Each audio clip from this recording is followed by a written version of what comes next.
আসসালামু আলাইকুম সবাইকে। আপনারা যারা দেখছেন বাংলাদেশের বিভিন্ন প্রান্ত থেকে যারা লাইভে যুক্ত হয়েছেন সবাইকে আসসালামু আলাইকুম। নির্বাচনী কাজে বের হয়েছিলাম। এখন হচ্ছে এটা আমার প্রথম নির্বাচন এবং আমার নির্বাচনী সকাল থেকে আমাদের কার্যক্রম সকাল থেকে আমরা শুরু করি। তো নির্বাচনী কার্যক্রমে আজকে আমরা এসেছি রাজামেহের ইউনিয়ন শেষ করে আমরা এখন গুনাইগড় ইউনিয়নে আছি। তো মনে হয়েছে যে অনেক দিন হয়তো সভা সমাবেশে কথা হয়, কিন্তু মনে হয়েছে যে কিছু বিষয় নিয়ে আপনাদের সামনে কথা হওয়া গুরুত্বপূর্ণ। তো যে বিষয়টা নিয়ে প্রথমেই কথা বলতে চাই সেটা হচ্ছে যে আমাদের যেই অনেক দিন পরে বাংলাদেশের অনেক রক্ত, অনেক শ্রম, অনেক ঘাম, অনেক মানুষের ত্যাগ, অনেক মানুষের গুম হওয়া, খুন হওয়ার এবং সর্বশেষ 24 সালে আমাদের জুলাইয়ে আমাদের অসংখ্য সহস্র মানুষের রক্তের মধ্য দিয়ে যে অর্জিত যে নির্বাচন, এই নির্বাচন অনুষ্ঠিত হতে যাচ্ছে আগামী 12ই ফেব্রুয়ারি। এই নির্বাচনটি আমাদের জাতীয় জীবনে বিশেষভাবে গুরুত্বপূর্ণ। এই নির্বাচনটি বাংলাদেশের প্রত্যেকটা প্রান্তের মানুষ আপনারা যারা আছেন, এই নির্বাচনটি বিশেষভাবে গুরুত্বপূর্ণ। যেমন হচ্ছে এই নির্বাচনের মধ্য দিয়ে আমাদের রাষ্ট্র কাঠামোর সংস্কার হবে। এই নির্বাচনের মধ্য দিয়ে আমাদের যে প্রক্রিয়ায় হচ্ছে ফেসিবাদী কাঠামো বিভিন্ন স্তরে স্তরে গড়ে উঠেছিল বছরের পর বছর, সেটির সংস্কার হবে এবং আমাদের এই তরুণ প্রজন্ম ইতিহাসের প্রত্যেকটা স্তরে স্তরে যে রক্ত দিয়ে আমাদের হচ্ছে এই আমাদের আজকে নির্বাচনের যে উপলক্ষটি তৈরি করে দিয়েছে, সেটির হচ্ছে সফল প্রয়োগ হচ্ছে আমরা এই 12 তারিখ আমরা ঘটাতে পারবো। এই নির্বাচনকে সামনে রেখে কয়েকটা কথা। নাম্বার 1, এই নির্বাচনে গুরুত্বপূর্ণ প্রভাবকের ভূমিকা রাখবে হচ্ছে প্রশাসন, পুলিশ এবং হচ্ছে মিডিয়া। এই যে তরুণ প্রজন্মরা হচ্ছে আমার প্রোগ্রামে হয়তো যাচ্ছে, অনেকেই আমাদের প্রোগ্রামে হয়তো অনেকেই যাচ্ছে। কিছুক্ষণ পরে প্রোগ্রাম শুরু হবে, পাশেই আমার প্রোগ্রামের ফাঁকেই আমি আপনাদের সাথে কথা বলছি। আগামী নির্বাচনে আমাদের প্রশাসন, পুলিশ এবং মিডিয়ার গুরুত্বপূর্ণ ভূমিকা রয়েছে। যেমন পুলিশ প্রশাসনকে আমরা দেখেছি নগ্নভাবে, সক্রিয়ভাবে আওয়ামী লীগ সরকার আপনার গত 3টা নির্বাচনে বাজেভাবে ব্যবহার করেছে। পুলিশ প্রশাসনকে সাক্ষী রেখে দিনের ভোট রাতে করেছে, আপনার মরা মানুষকে নিয়ে এসে ভোট দেওয়ানো হয়েছে। আবার আমরা দেখেছি যে তাদের জন্য আলাদা বরাদ্দ রাখতে হতো, তাদের জন্য আলাদা টাকা রাখতে হতো। ভোটের আগের দিন রাতে আপনার এসপির জন্য টাকা রাখতে হতো, ওসির জন্য টাকা রাখতে হতো, এসআইয়ের জন্য টাকা রাখতে হতো, কনস্টেবলের জন্য টাকা রাখতে হতো। এই যে কাজগুলো আমাদের করতে হতো, বিগত আমরা 17 বছর এই প্রক্রিয়াগুলোর মধ্য দিয়ে গিয়েছি। এবার পুলিশ প্রশাসনের ভাইয়েরা আপনারা যারা আছেন, আপনাদের কাছে অনুরোধ থাকবে যে আপনাদের প্রতি মানুষের অনাস্থা তৈরি হয়েছে। এটা সত্য। দীর্ঘ 1.5 দশকেরও আপনাদেরকে যেভাবে সক্রিয়ভাবে ফেসিবাদী কাঠামো আপনাদেরকে ব্যবহার করেছে, সেটির কারণে আপনাদের প্রতি কিন্তু একটা অনাস্থা তৈরি হয়েছে। এই অনাস্থা থেকে আপনার মানুষের আস্থায় ফিরে আসার উপলক্ষটা হোক এই নির্বাচন। আপনাদের কাছে অনুরোধ থাকবে, এই পুলিশ প্রশাসন আপনারা যারা আছেন, OC, DC, SP, constable, UNO আপনারা যারা আছেন, আপনাদের বেতনের টাকাটা কিন্তু জনগণের টাকায় হয়।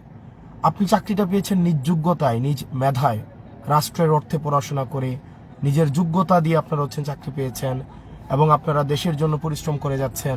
এবং আমাদের দেশটাকে যদি আমরা সুন্দর করতে চাই, এই প্রশাসন এবং পুলিশের কিন্তু গুরুত্বপূর্ণ ভূমিকা রয়েছে।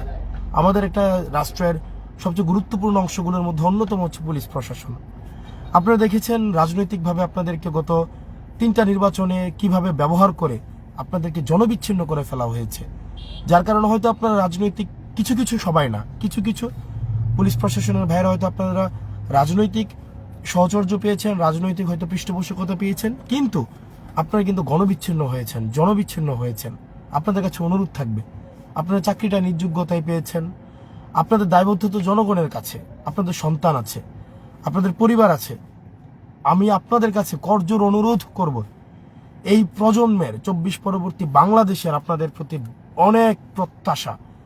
তারা দেখতে চায় যে পুলিশ প্রশাসন একটা সুষ্ঠু, নিরপেক্ষ একটা নির্বাচন উপহার দিবে। তারা কোনো পক্ষ অবলম্বন করবে না। পুলিশ প্রশাসন বিএনপিরও হবে না, তারা জামাতেরও হবে না, তারা এনসিপিরও হবে না, তারা জনগণের হবে এবং তারা জনগণের ভোটাধিকার নিশ্চিত করবে। ভাই, এই যে নির্বাচনের আগে আপনাদেরকে পয়সা দেওয়া হয়, খাম দেওয়া হয়, এটা কয়দিন? এই টাকা দিয়ে 1 মাস যাবে, 2 মাস যাবে, কিন্তু এই টাকাটার জন্য কেন আপনারা আপনাদের ভবিষ্যৎ প্রজন্মকে আপনারা হচ্ছে আপনারা সংকটের মুখে ফেলবেন, আপনারা হচ্ছে ধ্বংসের মুখে ফেলবেন? সেজন্য আপনাদের কাছে প্রত্যাশা থাকবে, এই যে পুলিশ প্রশাসনের ভাইয়েরা আপনারা যারা আছেন, আমরা আপনাদের ভাই, আমরা আপনাদের বন্ধু, বাংলাদেশ আপনাদের দিকে তাকিয়ে আছে। আর নিজেদেরকে একটা খামের কাছে, কিছু টাকার কাছে আপনারা আপনাদের সম্মান, আপনাদের আত্মমর্যাদা, আপনাদের এই যে পোশাকের আত্মমর্যাদা, সেটা আপনারা বিক্রি করে দিবেন না। আপনাদের কাছে আমাদের করজোড়ে অনুরোধ থাকবে, পুলিশের প্রতি যে অনাস্থা তৈরি হয়েছে মানুষের, জনগণের, সে অনাস্থা থেকে উত্তরণের জন্য আস্থায় ফিরে আসতে হলে আগামী নির্বাচনে এই 12 তারিখে আপনাদের এটা হচ্ছে একটা পরীক্ষা। এটা রাজনীতিবিদদের যেমন পরীক্ষা, এটা কিন্তু আপনাদেরও একটা পরীক্ষা। আমি আপনাদেরকে অনুরোধ করব, বাংলাদেশের পক্ষে দাঁড়ান, জনগণের পক্ষে দাঁড়ান, বাংলাদেশের পক্ষে দাঁড়ান। নিরপেক্ষভাবে মানুষ যাকে ভোট দিয়ে নির্বাচিত করতে চায়, আপনারা ভোট প্রক্রিয়াটাকে আপনারা হচ্ছেন, আপনাদের যে দায়িত্ব, সেই দায়িত্বটাই হচ্ছে আপনারা যথাযথভাবে পালন করুন। আপনাদের কোনো পক্ষ অবলম্বন করার দরকার নাই, আপনারা বাংলাদেশের মানুষের পক্ষে অবস্থান নিন। আর আপনারা অনেক মানুষের হৃদয়ে আশাভঙ্গ হয়েছে বারবার। আমরা চাই এবার পুলিশ প্রশাসন নিরপেক্ষ ভূমিকা রাখবে, তারা কোনো দলের গোলামি হবে না। আমরা জানি আপনারা কেন হচ্ছে এই রাজনৈতিক ছত্রছায়া আপনারা থাকতে হয়। আমরা জানি আপনাদের পোস্টিং, প্রমোশন এগুলো হচ্ছে রাজনৈতিক নেতাদের উপর অনেক সময় নির্ভর করে। আমরা চেয়েছি পুলিশ সংস্কারের মধ্য দিয়ে আপনাদের পোস্টিং প্রমোশনের জন্য রাজনৈতিক নেতাদের ইচ্ছার উপরে না থেকে বরং আপনার যোগ্যতা এবং মেধার উপরে থাকে সেটি প্রণয়ন করার। আমরা কিছু ক্ষেত্রে পেরেছি, কিছু ক্ষেত্রে পারিনি, কিন্তু আমরা আপনাদেরকে নিশ্চিত করছি, আমরা চাই না আপনারা আবার বেনজির হারুন হয়ে উঠুন, বিপ্লব হয়ে উঠুন। আপনারা জনগণের কাছে দায়বদ্ধ থাকুন। আমরা কোনো রাজনৈতিক ছত্রছায়া আমরা আপনাদেরকে আর দেখতে চাই না। আমরা চাই আপনাদের পোস্টিং প্রমোশনগুলো মেধা এবং যোগ্যতার মধ্য দিয়ে হোক, কোনো রাজনৈতিক নেতার সদিচ্ছার মধ্য দিয়ে যেন না হয়, সেই বিষয়টা আমরা নিশ্চিত করার চেষ্টা করব। প্রিয় প্রশাসনের ভাইয়েরা, আপনারা জনতার পক্ষে নেমে থাকবেন। আপনারা 12 তারিখ আপনারা নিরপেক্ষতা বজায় রাখবেন। আপনাদেরকে অনুরোধ করছে, আপনারা নিরপেক্ষতা বজায় রাখবেন। কারো পক্ষে অবস্থান নেওয়ার দরকার নাই, আপনারা জনতার পক্ষে অবস্থান নিন। দ্বিতীয়ত, আগামী নির্বাচনে মিডিয়ার গুরুত্বপূর্ণ ভূমিকা রয়েছে। ইতিমধ্যেই মিডিয়া আমাদেরকে আবার হতাশ করছে। মিডিয়া যেভাবে জুলাইয়ে গণবিরোধী অবস্থান নিয়েছে, সাংবাদিকরা, আমি দেখেছি সাংবাদিকরা চেষ্টা করে তারা তাদের পেশাগত দায়িত্ব পালন করার, তারা বস্তুনিষ্ঠ সংবাদ পরিবেশন করা, বস্তুনিষ্ঠ সংবাদ জনতার কাছে পৌঁছে দেওয়ার, তারা তাদের নিরবিচ্ছিন্ন প্রচেষ্টা থাকে। হাউস মালিকরা তাদেরকে বেতন ভাতা থেকে বঞ্চিত করে, যথাযথ সম্মান দেয় না, ওয়েজ বোর্ড নিশ্চিত হয় নাই এই আমাদের সাংবাদিকরা দেখা যায় বস্তুনিষ্ঠ সংবাদটা যখন গণমাধ্যমে পরিবেশন করে, আমরা দেখলাম যে হাউস মালিক যারা আছে, হাউস মালিক তারা হচ্ছে সেটাকে ডিস্টর্ট করে দেয়, সেটাকে হচ্ছে তারা নষ্ট করে দেয়। তারা যেই দলের পক্ষাবলম্বন করেছে সেই দলের পক্ষাবলম্বন অনুযায়ী হচ্ছে সংবাদ প্রচার করে। আমরা গতকাল খবর পেয়েছি নির্দিষ্ট একটা দলের কোনো ধরনের অপকর্মের খবর সংবাদপত্রে এবং সংবাদ মাধ্যমে প্রচার করা অঘোষিতভাবে নিষিদ্ধ করা হয়েছে। আমাদের সংবাদকর্মী ভাইয়েরাই সেই বিষয়গুলো আমাদেরকে জানায়। প্রিয় মিডিয়ার ভাইয়েরা, আপনাদের প্রতি মানুষের অনাস্থা তৈরি হয়েছে। মেইন স্ট্রিম মিডিয়া বলতে এখন মানুষের মনস্তত্ত্বে মেইন স্ট্রিমের এই মর্যাদাটা এখন আর নাই। সিটিজেন জার্নালিজম অ্যারাইজ করেছে, প্রত্যেকটা মানুষ মেইন স্ট্রিমকে এখন আর আস্থায় রাখতে চায় না। আপনাদের কাছে রিকোয়েস্ট থাকবে, গণমাধ্যমের যে ভাইয়েরা আছেন, আপনারা পড়াশোনা করেছেন, আপনারা এই জুলাই রক্ত দিয়েছেন, আপনারা এই জুলাই রাস্তায় নেমে এসেছেন, আপনাদের কাছে অনুরোধ থাকবে, পক্ষ অবলম্বন করার দরকার নেই, বাংলাদেশের মানুষের পক্ষে থাকেন। আমরা জুলাই এমন সাংবাদিক দেখেছি, মানুষ তাদেরকে মাথায় তুলে নিয়েছে, সম্মান দিয়েছে, মর্যাদা দিয়েছে। আবার এমন মিডিয়া আমরা দেখেছি যাদেরকে জনগণ হচ্ছে দৌড়ানি দিয়ে আপনার সংবাদ পরিবেশন করা থেকে তাদেরকে আপনার হটিয়ে দিয়েছে। এখন আপনাদের সিদ্ধান্ত যে আপনারা কার পক্ষ অবলম্বন করবেন। আপনারা যদি শুধু কর্পোরেট প্রতিষ্ঠানগুলোর শুধু পারপাস সার্ভ করেন সেক্ষেত্রে এক ধরনের, আবার যদি আপনি জনতার পারপাস সার্ভ করেন সেক্ষেত্রে মানুষ আপনাকে এক ধরনের ট্রিট করবে। সেজন্য মিডিয়ার প্রতি উদাত্ত আহ্বান থাকবে, আপনারা কারো পক্ষ অবলম্বন করার দরকার নেই। আপনাদের পক্ষ হচ্ছে বস্তুনিষ্ঠতা, আপনাদের পক্ষ হচ্ছে বাংলাদেশের জনগণ। সেই জন্য সেই জায়গা থেকে আপনাদের কাছে করজোর আহ্বান থাকবে মিডিয়ার কাছে, বাংলাদেশ যেই উত্তরণের পথে হাঁটতে চাচ্ছে সেই উত্তরণের পথে, গণতান্ত্রিক উত্তরণের পথে আপনারা আমাদেরকে সহযোগিতা করুন, আপনারা বাংলাদেশকে সহযোগিতা করুন। বস্তুনিষ্ঠ সংবাদ প্রচারের মধ্য দিয়ে বাংলাদেশের মানুষের পক্ষে আপনারা অবস্থান নিন। আপনারা যেই বিগত সময়ে যেভাবে আপনারা দেখেছেন অবৈধ ভোটের বৈধতা উৎপাদন করেছেন, আশা করি এই নির্বাচনে আপনারা বাংলাদেশের মানুষের পক্ষে অবস্থান নেবেন। এটা আপনাদের কাছে করজোর অনুরোধ থাকবে। পরবর্তীতে আমাদের যারা সেনাবাহিনীর সদস্য আছেন, আমরা গতবার আমি দেখেছি 2024 সালে নির্বাচনের আগে সেনাবাহিনীর যে ভ্যানগুলো নিরাপত্তার জন্য রাস্তা দিয়ে যাচ্ছিল, তখন মানুষ ভুয়া ভুয়া বলে স্লোগান দিয়েছে। আমি ব্যক্তিগতভাবে যখন সেনাবাহিনীর মানুষের সাথে কথা বলি, কর্মকর্তা কর্মচারীদের সাথে কথা বলি, সৈনিকদের সাথে কথা বলি, অফিসারদের সাথে কথা বলি, আমি দেখেছি দেশের প্রতি তাদের যে আন্তরিকতা, প্রত্যেকটা মাটির প্রতি তাদের যে দায়বদ্ধতা, দেশের মানুষের প্রতি যে তাদের মমতা বোধ, যেই দায়িত্ব বোধ, সেটি সবসময় আমাকে অনেক বেশি দেশের প্রতি আরো বেশি রেসপেক্টফুল করেছে, তাদের প্রতি আরো বেশি আমাকে রেসপেক্টফুল করেছে। সেই জায়গা থেকে সেনাবাহিনীর বেশ কিছু কতিপয় সদস্যরা এই ইনস্টিটিউশনের সম্মানটাকে নষ্ট করেছে। আমাদের আমাদের জাস্ট কিছু সেনাবাহিনীর বিপথগামী সদস্য এই সেনাবাহিনী প্রতিষ্ঠানটাকে জাতির সামনে প্রশ্নের মধ্যে নিয়ে এসেছে। সেজন্য আপনারা সেনাবাহিনীর সদস্য যারা আছেন, আপনারা যেভাবে জুলাইয়ে বাংলাদেশের পক্ষে রাস্তায় নেমে এসেছিলেন, জনতার পক্ষে রাস্তায় ছিলেন, আমরা প্রত্যাশা করি এই নির্বাচনে আপনাদের যেই ভূমিকা, সেই ভূমিকা আপনারা যথাযথভাবে আপনারা রাখবেন। আপনারা বাংলাদেশের পক্ষে থাকবেন।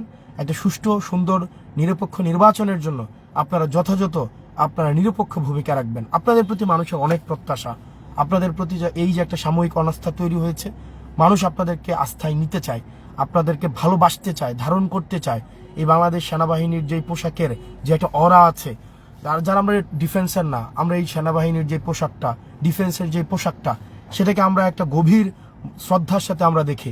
এটার এক ধরনের মমতা রয়েছে, এক ধরনের টান রয়েছে, এবং প্রত্যেকটা ছেলেই, আমি মনে করি বাংলাদেশের প্রত্যেকটা নাগরিকই জীবনের কোনো না কোনো এক সময় সে হচ্ছে ডিফেন্সের অফিসার হতে চায়, কোনো না কোনো এক সময় এটা হতে চায়। আমি ব্যক্তিগতভাবে চেয়েছি, অনেকেই চেয়েছে, আমি দেখেছি প্রত্যেকেই ডিফেন্সের অফিসার হতে চায়। তো আপনাদের পোশাকের প্রতি কিন্তু মানুষের এক ধরনের প্রত্যাশা আছে, আপনাদের কাছ থেকে মানুষের চাওয়া অনেক বেশি চাওয়া। সেই চাওয়ার মর্যাদা আপনারা রাখবেন। আশা করি আমাদের এবার সেনাবাহিনী তারা তাদের যেই কিছু কতিপয় বিপথগামী সদস্যের কারণে তাদের প্রতিষ্ঠানের মর্যাদা যেভাবে ক্ষুণ্ণ হয়েছে, আশা করি এই 12 তারিখ তারা তাদের এই প্রতিষ্ঠানের সম্মান আবার পুনরুদ্ধারে তারা তাদের যথাযথ দায়িত্ব পালনের মধ্য দিয়ে বাংলাদেশের মানুষের আস্থা অর্জন করবে। প্রিয় প্রশাসন, পুলিশ, মিডিয়া এবং সেনাবাহিনী, আপনারা যারা আছেন, আপনাদের প্রতি অনুরোধ থাকবে আপনারা আবার নিরপেক্ষ ভূমিকা পালন করুন। এই 12 তারিখ কিন্তু শুধুমাত্র যে ভোটারদের পরীক্ষা, বিষয়টা এমন না, এই প্রতিষ্ঠানগুলোরও পরীক্ষা, আপনাদেরও পরীক্ষা, আপনারা কতটা মানুষের আস্থা অর্জন করেছেন সেটিরও পরীক্ষা। সেই জন্য আমরা প্রত্যাশা করি আপনারা গণবিরোধী অবস্থান নেবেন না, আপনি জনতার পক্ষে, গণমানুষের পক্ষে, বাংলাদেশের পক্ষে অবস্থান নেবেন। প্রিয় তরুণ প্রজন্ম, আপনারা যারা আছেন, যারা আমরা কখনোই ভোট দিতে পারিনি, আমরা কখনোই হয়তো ভোটার হয়েছে কিন্তু আমরা কখনোই ভোট দেইনি, ভোট দেওয়ার আমরা দেখেছি যে বিগত সময়ের যে ভোট আমার অধিকার কেড়ে নেওয়া হয়েছে, রাষ্ট্রের মালিকানা আমাদের থেকে নিয়ে যাওয়া হয়েছে, আমরা রাষ্ট্রের মালিকার ছিলাম না। এই রাষ্ট্রের মালিকানা পুনরুদ্ধারের নির্বাচন হচ্ছে এই নির্বাচনটি। তরুণ প্রজন্ম, আপনারা রাষ্ট্রের মালিকানা বুঝে নিন, আপনার ভোটাধিকার প্রয়োগ করুন। আপনি ভোটাধিকার প্রয়োগের মাধ্যমে আপনি যাকে ইচ্ছা ভোট দেন, আপনি যেই পছন্দের প্রার্থীকে ইচ্ছা আপনারা ভোট দেন, ভোট দিয়ে আপনারা রাষ্ট্রের মালিকানাটা বুঝে নেন। আমাদেরকে সবাই বলতো, আমাদের এই তরুণ প্রজন্মকে, আই হেট পলিটিক্স, তারা দেশ, রাষ্ট্র কাঠামো, সমাজ, রাজনীতি, অর্থনীতি এগুলোর প্রতি তাদের হচ্ছে এক ধরনের অনীহা কাজ করে। এটা অ্যাপলিটিক্যাল একটা মাইন্ডসেট আমাদের হচ্ছে পুরো সমাজে ছড়িয়ে গিয়েছিল। কিন্তু আপনারা জুলাইতে প্রমাণ করে দিয়েছিলেন, এই তরুণ প্রজন্ম যখন জাগে তখন ফেসিবাদের গোলা বারুদ, ফেসিবাদের হচ্ছে পেটুয়া বাহিনী কোনো কিছুই তাদের সামনে দাঁড়াতে পারে না। আমরা চাই এই তরুণ প্রজন্ম সত্যের পক্ষে, ন্যায়ের পক্ষে, ইনসাফের পক্ষে আগামী 12 তারিখ আপনারা আপনাদের রায় প্রদান করবেন, আপনারা ভোট প্রদান করবেন। আমরা আমাদের এই রাষ্ট্রীয় মালিকানা যেটা জনগণের হওয়ার কথা, আমরা জনগণকে বুঝিয়ে দিতে চাই। তরুণ প্রজন্ম, আমরা ইতিহাসের স্তরে স্তরে আমরা রক্ত দিয়েছি, আমাদের রক্ত দেওয়ার সময় আমাদের প্রয়োজন হয়, রক্ত দেওয়ার সময় তরুণদের রক্তের এক ধরনের, তরুণদের রক্ত মাখা ক্ষমতার চেয়ার দখল করার জন্য আমাদের অভিজ্ঞ প্রজন্ম সবসময় প্রস্তুত থাকে। আমাদের ক্ষমতা কাঠামোতে যেতে হলে আমাদের দেখা যায় যে তরুণদের রক্তের এক প্রয়োজনীয়তা বোধ হয়। এই তরুণ প্রজন্ম সবসময় রক্ত দিয়েছে, সবসময় রাষ্ট্রীয় প্রয়োজনে, দেশের প্রয়োজনে আবার রক্ত দিবে। কিন্তু রক্ত দেওয়ার জন্য আমাদের এই যে রক্ত দিয়েছে জুলাইতে, সেটার একটা দায় রয়েছে, সেটার রাষ্ট্র থেকে আমাদের কিছু বুঝে পাওয়ার আমাদের দায় আছে। সেই জায়গা থেকে আপনারা এবার প্রত্যেকেই আপনাদের ভোটাধিকার প্রয়োগ করবেন। যাকে খুশি, যাকে আপনার যোগ্য মনে হবে আপনারা তাকে ভোট দিবেন। অবশ্যই অবশ্যই ভোটাধিকার প্রয়োগ করবেন।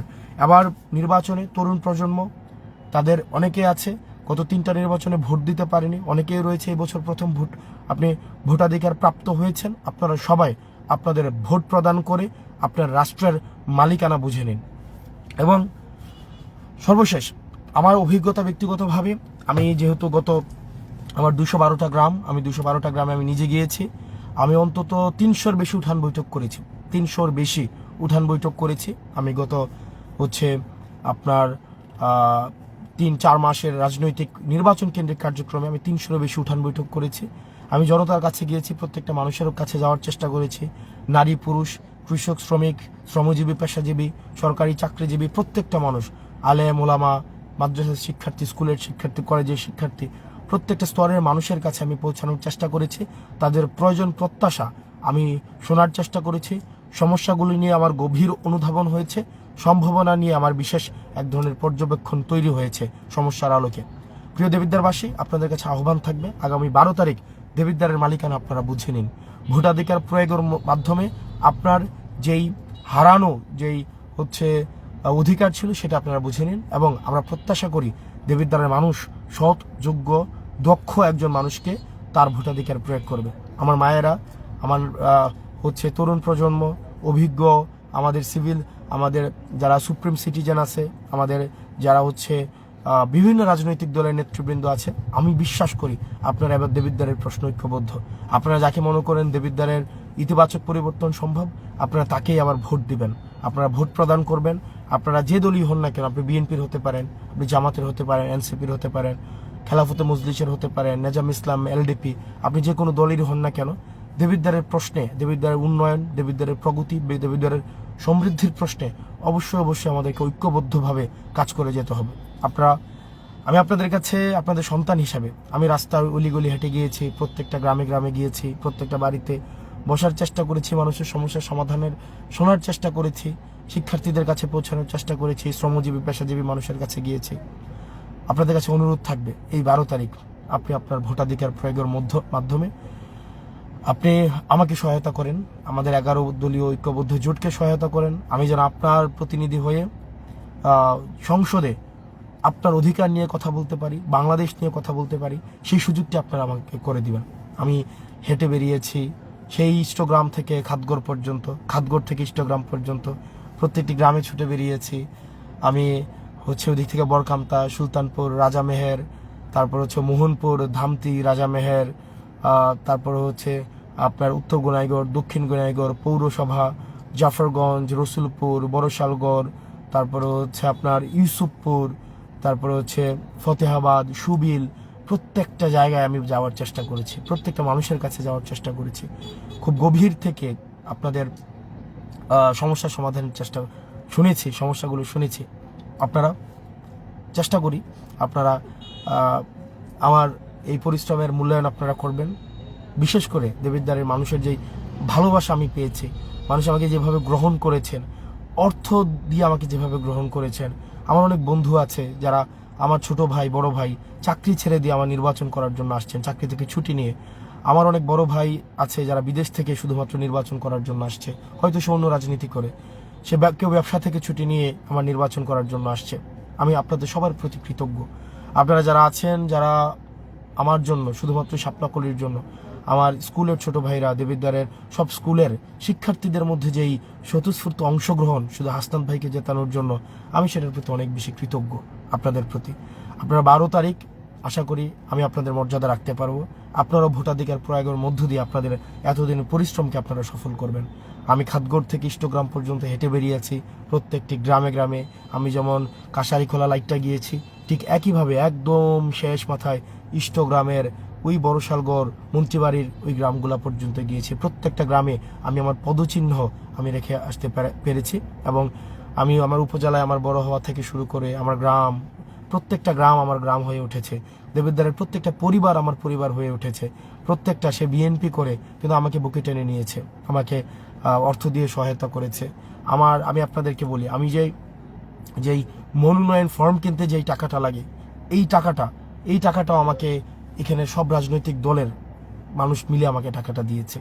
আমার যেই মনোনয়ন ফর্মের এই টাকার মধ্যে বিএনপির টাকা আছে, জামাতের টাকা আছে, তারা হচ্ছে এনসিপির টাকা আছে। তারা এই কারণে দেয়নি যে এনসিপির হাসনাত, তারা দেবিদ্বারের হাসনাত হিসাবে তারা আমাকে বুকে টেনে নিয়েছে। আমাদের রেমিটেন্স যোদ্ধা ভাইয়েরা আপনারা যারা আছেন, আপনারা আপনাদের পরিবারকে আমাদের কথা বলবেন।